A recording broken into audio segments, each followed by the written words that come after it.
প্রিয় লিসেনার্স, আসসালামু আলাইকুম। আমি আফনান। আশা করি সবাই ভালো আছেন, সুস্থ আছেন।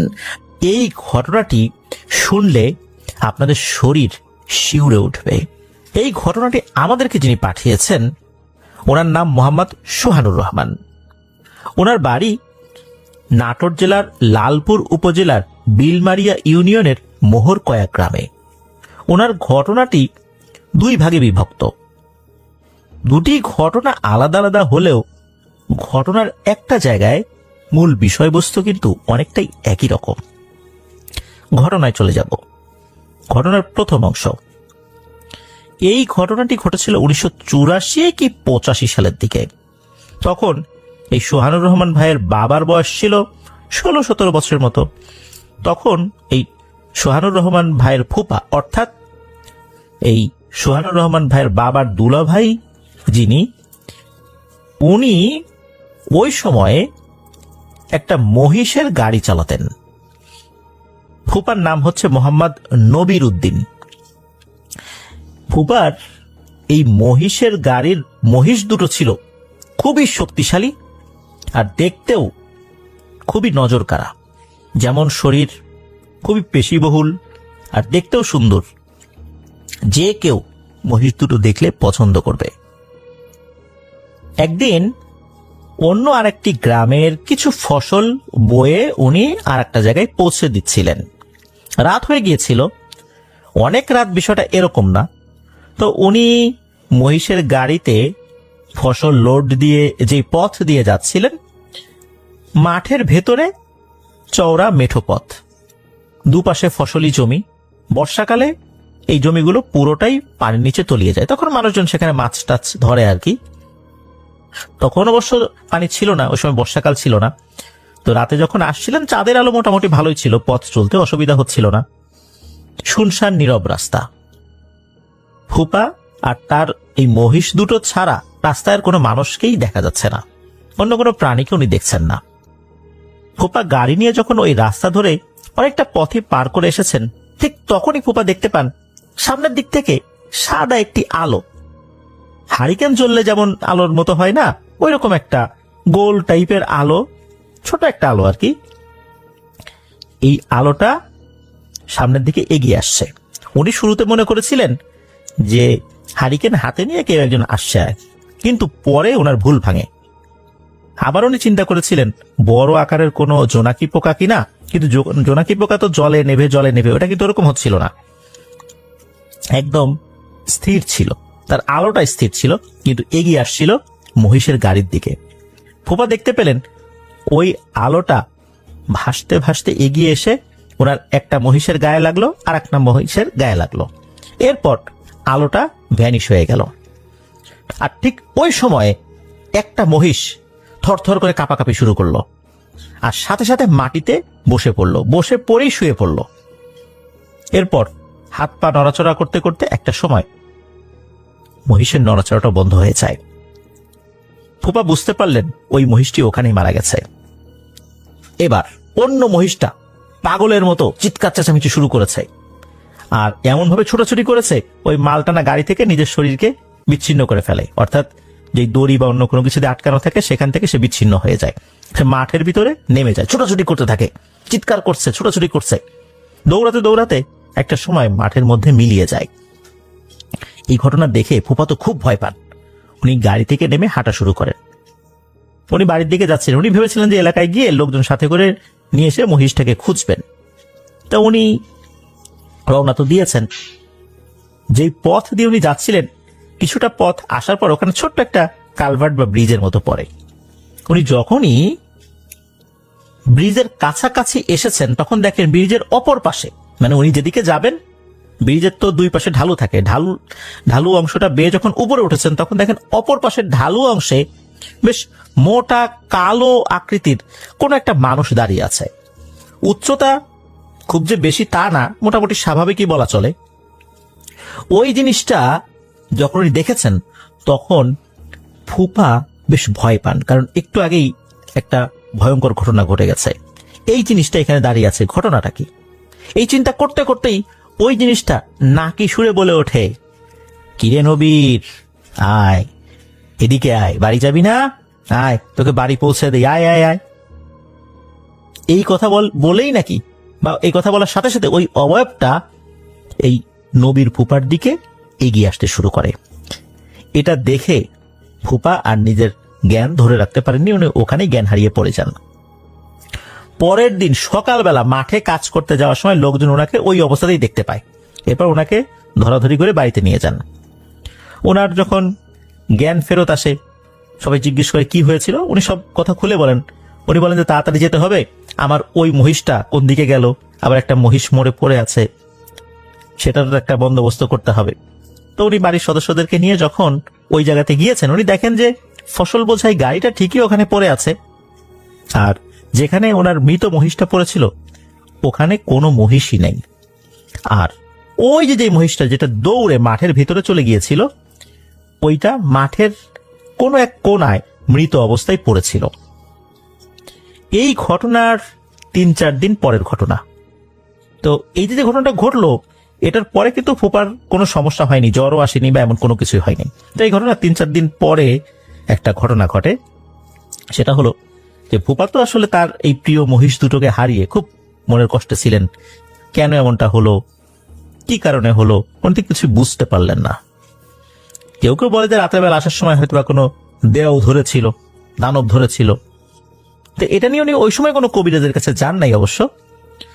তো পরে উনি ভাবতে থাকেন যে কি করা যায়, কেন এমনটা হলো, আসলে কি কোনো দেও ধরেছিল নাকি অন্য কোনো কিছু। তো উনি একটা পর্যায়ে এসে কোনো একটা কবিরাজের কাছে যান। সেই কবিরাজ একদিন সময় নেন, পরের দিন আসতে বলেন।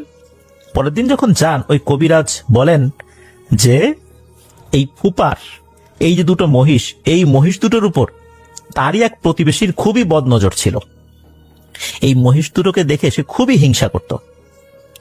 এই কারণেই এই মহিষ দুটোকে মেরে ফেলার জন্য সে বান মেরেছে। ফুপা তো এসব কথা শুনে খুবই অবাক হন। ফুপা বুঝতেও পারেন এই কাজটা কে করেছে। উনি বাসায় চলে আসেন, ভাবতে থাকেন কি করা যায়। প্রতিশোধের নেশা ওনার চেপে বসে। তবে একটা সময় এসে উনি ভাবেন যে না, এগুলো নিয়ে প্রতিশোধ নিতে গেলেও তাকেও তো কোনো কবিরাজের কাছে যেতে হবে, সেও উল্টো বান মারবে, এতে করে কুফুরি হবে, গোনা হবে। উনি আর এই কাজটা করতে চাইলেন না, যে যা হবার হয়ে গেছে, এটা এখানেই থেমে যাক। এই চিন্তা করে ওনার প্রতিশোধের যেই নেশাটা ছিল এটা কেটে যায়। আরো 2 সপ্তাহ পার হয়ে যায়। ফুপা রাত্রে ঘুমিয়ে আছেন। রাত তখন অনেকই হবে, আর গ্রামের রাত 1টা-2টা হওয়া লাগে না, 10টা-11টার সময়ও রাত 3টা, 3:30টার মতো একটা অবস্থা সৃষ্টি হয়। তো ঘুমিয়ে আছেন, হঠাৎ করে খসখস খসখস শব্দে ওনার ঘুম ভেঙে যায়। যখন ঘুম ভেঙে যায় তখন উনি বুঝতে পারেন এই যে বেড়া আছে, মানে ঘরের যে বেড়া, পাটখড়ির বেড়া, তো এই বেড়ার সাথে কোনো প্রাণী তার শরীর ঘষছে। অনেক সময় কুকুর, বিড়াল শরীরে যদি ছোটখাটো পোকা হয় বা কোনো জায়গা চুলকায়, তারা কিন্তু বেড়ার সাথে এসে শরীর ঘষে, তখন খসখস খসখস শব্দ হয়। তো এরকম খসখস শব্দ হচ্ছে, তবে এই খসখস শব্দটা বেশ বেশি। অর্থাৎ স্বাভাবিকভাবে কুকুর বিড়াল শরীর ঘষলে যেরকম শব্দ হয়, মনে হচ্ছে তার থেকে একটু বেশি। উনি চিন্তা করেছেন যে এই জিনিসটা কি, একটু দেখি তো। তো পাটখড়ির বেড়া তো, কোনো কোনো জায়গায় পাটখড়ি একটু ফাঁকা ছিল, সেখানে পাটখড়ির যে পুরুত্ব সেখানে একটু কম ছিল। উনি কি করেছেন, আঙ্গুল দিয়ে পাটখড়ি একটু সরিয়ে দেখার চেষ্টা করছেন জিনিসটা কি। তো উনি যেটা দেখেন, এটা দেখে তো মারাত্মক ভয় পেয়ে যান। উনি দেখেন এই জিনিসটা কুকুরও না, শেয়ালও না, তবে ওই রকমই দেখতে কিছু একটা হবে। শরীরের থেকে মাথার আকৃতিটা বেশ বড়, আর এটা শরীরে সজারুর মতো অসংখ্য কাঁটা রয়েছে। তো উনি যখন এটা দেখেছেন, হঠাৎ করে হয় কি, ওই জিনিসটা ঘুরে আবার ওনার দিকে তাকায়। ওই জিনিসটা মনে হয় বুঝতে পেরেছে যে উনি তাকে দেখে ফেলেছে। ওই জিনিসটা ঘুরে তাকিয়েই ওনার একদম কাছাকাছি চলে আসে মুহূর্তের মধ্যে, মানে বেড়ার ওই পাশ থেকেই। আর হঠাৎ করে ফুপা টের পান যে বেড়ার যে নিচের অংশ, এটা ওই জিনিসটা ভেঙে ফেলেছে। ভেঙে ফেলে সাথে সাথে ফুপার পায়ে কামড় দিয়ে ফুপাকে হিড় করে টেনে নিয়ে যাওয়া শুরু করেছে। ফুপা তো বেড়া ভেঙে বাইরে চলে গেছেন, চিৎকার চেঁচামেচি শুরু করে দিয়েছেন। ফুপুর তো ঘুম ভেঙে যায়।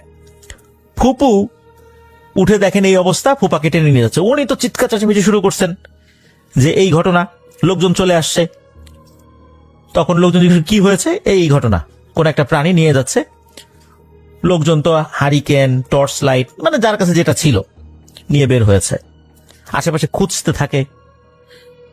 খুঁজতে খুঁজতে ওই যে যেই জায়গাটাতে ফুপার মহিষ মারা গিয়েছিল ওই জায়গার দিকে যখন চলে আসে, তখন তারা দূর থেকে দেখে যে একটা প্রাণী বেশ আকার আকৃতিতে বড়, ওই প্রাণীটা কিছু একটা খাওয়ার চেষ্টা করছে।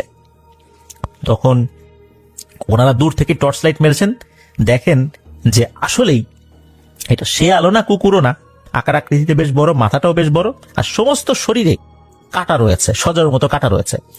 এই জিনিসটা যখনই মানুষ দেখে ফেলেছে, অনেকে দূর থেকে টর্চ লাইট মেরেছে, ওই জিনিসটা ভ্যানিশ হয়ে যায়, দৌড়ে পালায় না, সাথে সাথে ভ্যানিশ হয়ে যায়।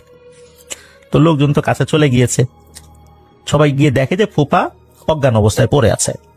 আর ওনার পায়ের একটা জায়গা থেকে, বিশেষ করে হাঁটুর নিচে যেই অংশটা থাকে, এখানকার একটা অংশে কিন্তু বেশ পেশিবহুল একটা জায়গা থাকে আমাদের হাঁটুর নিচে পায়ের আর কি, ওই মাংসটুকু মনে হচ্ছে খুবলে তুলে নিয়ে গেছে। ফুপা তো অজ্ঞান অবস্থায় পড়ে আছে। ফুপাকে দ্রুত বাসায় নিয়ে আসা হয়, রক্ত পড়ছিল। গ্রামীণ চিকিৎসা দিয়ে আপাতত রক্ত বন্ধ করা হয়।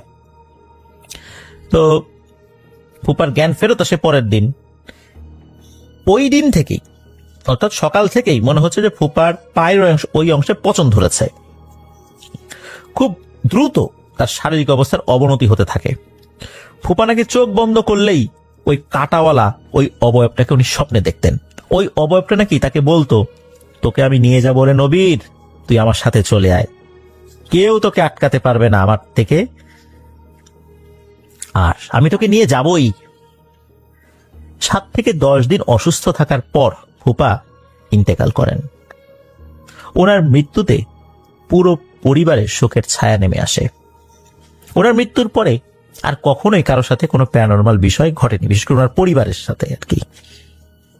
ফুপু এক কবিরাজের মাধ্যমে জেনেছিলেন যে মূলত যেই লোকটা বান মেরে তার মহিষকে মেরেছে, সেই লোকটাই পরবর্তীতে ফুপাকে আর একটা মরণ বান মেরেছে। আর এভাবেই এই পরিবারের একমাত্র উপার্জনক্ষম ব্যক্তিকে শেষ করে দেওয়া হয়। ফুপার স্বপ্ন ছিল এই সোহানুর রহমান ভাইয়ের বাবাকে পুলিশ অফিসার বানাবেন, তবে পরবর্তীতে ওনার বাবা সেনাবাহিনীতে চাকরি পান। তখন তো আসলে ফুপা জীবিত ছিলেন না, উনি যদি দেখে যেতে পারতেন উনি অনেক খুশি নাকি হতেন, এমনটাই জানিয়েছেন সোহানুর রহমান ভাই। তবে এখন সোহানুর রহমান ভাইয়ের বাবা, উনি অবসরপ্রাপ্ত একজন সেনা কর্মকর্তা। এই তো আমরা শুনলাম ঘটনার প্রথম অংশ। চলুন এবার চলে যাই এই ঘটনার দ্বিতীয় অংশে। তো এই ঘটনার যে দ্বিতীয় অংশ, এই ঘটনাটি ঘটেছিল সোহানুর রহমান ভাইয়ের নানির ছোট ভাইয়ের সাথে। ঘটনাটার সময় কালটা আসলে নানির সঠিক ঠিক মনে নাই, তবে যতটুকু মনে পড়ে নানি বলেছে এটা 1990 সালের আশেপাশে হবে আর কি। নানির ছোট ভাইয়ের ছিল বিরাট বড় বড় 4টা আমের বাগান। সে আমের ব্যবসা করত, নির্দিষ্ট সিজনে আম বেচা কেনা করে যে অর্থ পেত তা দিয়ে সারা বছর ওনার খুব ভালোই চলে যেত। বেশ ভালো বলতে মোটামুটি সচ্ছল ভাবেই আর কি। আর বড় বড় আম ব্যবসায়ীদের সাথে ওনার উঠা বসা ছিল। তো একদিন উনি আম বাগানে, তখন আম পাড়ার সময় হয়ে গেছিল আর কি, আম পাড়ার জন্য শ্রমিক নিয়ে আসছেন। যেই যেই গাছগুলোতে শ্রমিকরা উঠে নির্দিষ্ট পদ্ধতিতে আম পারবেন সেইভাবে আম পাড়া হচ্ছিল। শ্রমিকরা আম পেড়ে ক্যারেটে বোঝাই করেছে। তো গাছের ছায়া বসে একটা টেবিলের উপর উনি হিসাব করছেন যে কতগুলো ক্যারেট বোঝা হলো, মানে বোঝাই করা হলো, এইটা সেটা। ওই সময় নাকি হঠাৎ করে কোত্থেকে একটা দমকা গরম বাতাস এসে ওনার গায়ে লাগে। যখনই দমকা বাতাস এসে লেগেছে সাথে সাথে উনি চিৎকার চেঁচামেচি শুরু করে দিয়েছে, ও আল্লাহ রে, আমার গা পুড়ে গেল রে, কে আমার গায়ে আগুন ধরাই দিল রে, জ্বলে গেল, পুড়ে গেল, এরকম ভাবে চিৎকার চেঁচামেচি শুরু করেছে। শ্রমিকরা তো বুঝতে পারছে না কি হলো, কি এমন ঘটনা ঘটলো, হঠাৎ করে উনি এমন শুরু করলেন। তো ওনার নাম ছিল তো জালাল। তো জালাল নানাকে তার বাসায় নিয়ে আসা হলো, শ্রমিকরা ধরাধরি করে তাকে নিয়ে আসলেন আর কি। তো এই জালাল নানার বাবা, উনিও ছিলেন একজন নামকরা কবিরাজ। আর উনি অবশ্য কবিরাজ তার পেশা ছিল না, উনি মোহরকয়া সরকারি প্রাথমিক বিদ্যালয়ের গণিতের শিক্ষক ছিলেন, পাশাপাশি কবিরাজি করতেন। উনি স্থানীয়ভাবে বংশী মাস্টার নামে পরিচিত ছিলেন। এখনো ওই এলাকার অনেকেই তার ছাত্র রয়েছে, যদিও বা উনি জীবিত নাই, তার কাজের জন্যই তাকে মনে রেখেছে। তো যাই হোক, এই জালাল নানার এই অবস্থা দেখে ওনার বাবা তো বেশ ঘাবড়ে যান, কেননা উনি তো কবিরাজ। আর ওনার ছেলের এই অবস্থা দেখে বুঝতে পেরেছিলেন যে ছেলেকে মরণ বান মারা হয়েছে। জালাল নানার শারীরিক অবস্থার বেশ অবনতি হতে শুরু করে। ওনার শরীরের বিভিন্ন জায়গায় বড় বড় চাকা চাকা দাগ দেখা যায়, আর অল্প কিছুক্ষণের মধ্যেই সেখানে ঘায়ের মতো দেখা যায়। আর জালাল নানার শরীর থেকে ভয়ঙ্কর রকমের বিশ্রী দুর্গন্ধ বের হচ্ছিল। উনি যন্ত্রণায় কাতরাচ্ছিলেন। জালাল নানা যেদিন থেকে এই বানে আক্রান্ত হন, উনি ঘুমাতে পারতেন না, আর অল্প কিছুক্ষণ ঘুমালেই তার ঘুম ভেঙে যেত। উনি নাকি দেখতেন যে ওনার ঘরের চাটাইয়ের উপরে, অর্থাৎ টিনের চালের নিচে কিন্তু হিট প্রুফ করার জন্য, অর্থাৎ তাপ যাতে সরাসরি না লাগে এই জন্য চালের নিচে কিন্তু বাঁশের চাটাই দেয়া হয়। আমরা অনেকেই সেটা দেখেছি। তো ওই চাটাইয়ের উপরে নাকি একজন বসে থাকে, তার পুরো শরীরে ঘা হয়ে আছে, ভয়ঙ্কর চেহারা। সে নাকি বলে, কিরে জালাল, আমি তোকে নিতে আসছি, আয় আমার সাথে আয়। এটা কিন্তু শুধু জালাল নানাই স্বপ্নে দেখতে পেত। এটা দেখার সাথে সাথে নানা চিৎকার দিয়ে ঘুম থেকে উঠে যেতেন, সবাইকে বলতেন যে এই চাটাইয়ের উপরে আমি এরকম একটা জিনিসকে দেখছি। তো অন্যরা তো কেউ আর দেখতো না। জালাল নানার বাবা তো বুঝতে পারতেন ঘটনাটা কি হয়েছে। জালাল নানাকে যখন ভেজা তোয়ালে দিয়ে মুছিয়ে দেয়া হতো তার শরীরটা, তখন উনি কিছুটা আরাম পেতেন। জালাল নানার বাবা উনি কিছুই করতে পারেননি, কারণ এই বানটা কাটানোর জন্য নাকি অনেক সময় দরকার ছিল। উনি চেষ্টা করেছিলেন, তবে এই বান লাগার 5 দিনের মাথায় জালাল নানা মারা যান। মারা যাওয়ার দিন দুপুরবেলা নাকি নানিকে বলেছিলেন, বুবু, তোমার হাতের রান্না করা মুরগির মাংস দিয়ে ভাত খেতে আমার খুব মন যাচ্ছে। তো নানি মুরগির মাংস রান্না করে জালাল নানাকে ভাত খাওয়ান। তো ভাত খাওয়ার কিছুক্ষণ পর জালাল নানা বলেন, বুবু, আমার মনে হয় সময় শেষ হয়ে গেছে, ভালো থেকো, আমার জন্য দোয়া করো। এর কিছুক্ষণ পরেই জালাল নানা মৃত্যুবরণ করেন। বাড়িতে সবাই কান্নাকাটি শুরু করে দেয়। পরবর্তীতে জানা যায় মূলত এই জালাল নানাকে যে বানটা মারা হয়েছিল এটা ইচ্ছাকৃতভাবে মারা হয়নি। মূলত অন্য কোনো এক কবিরাজ আর একজনের হয়ে বান মেরেছিল, তবে সেটা অন্য ব্যক্তিকে। এই বানটা মারার পর এটা ভয়ঙ্কর এক বাতাস হয়ে নাকি ছুটে যাচ্ছিল। যে পথ দিয়ে যাচ্ছিল ওই পথে জালাল নানা বসেছিলেন, সেটা এসে জালাল নানার গায়ে লেগে যায়। মূলত এটা অনাকাঙ্ক্ষিত ঘটনা, ভুলবশত এই জিনিসটা লেগে যায়, যার ফলশ্রুতিতে এই ঘটনাটি ঘটেছে। প্রিয় লিসেনার্স, এই যে দুটো ঘটনা আপনাদের সাথে শেয়ার করলাম, প্রথম যে ঘটনাটি আপনারা খেয়াল করবেন, গ্রামে কোনো বাড়িতে বেশ বড় একটা দুধেল গাই রয়েছে বা গাভী রয়েছে, বান মেরে ওই গাইটাকে মেরে ফেলে, অথবা তার যেই ওলান এটা নষ্ট করে দেয়। তারপর কোনো বাড়িতে বেশ ফলজ গাছ রয়েছে, সেই গাছের ফলটা নষ্ট করে দেয় বান মেরে। এরকম কিন্তু হর হামেশাই গ্রাম অঞ্চলে ঘটে। এটা শহর এলাকাতেও ঘটে যে না তা কিন্তু না।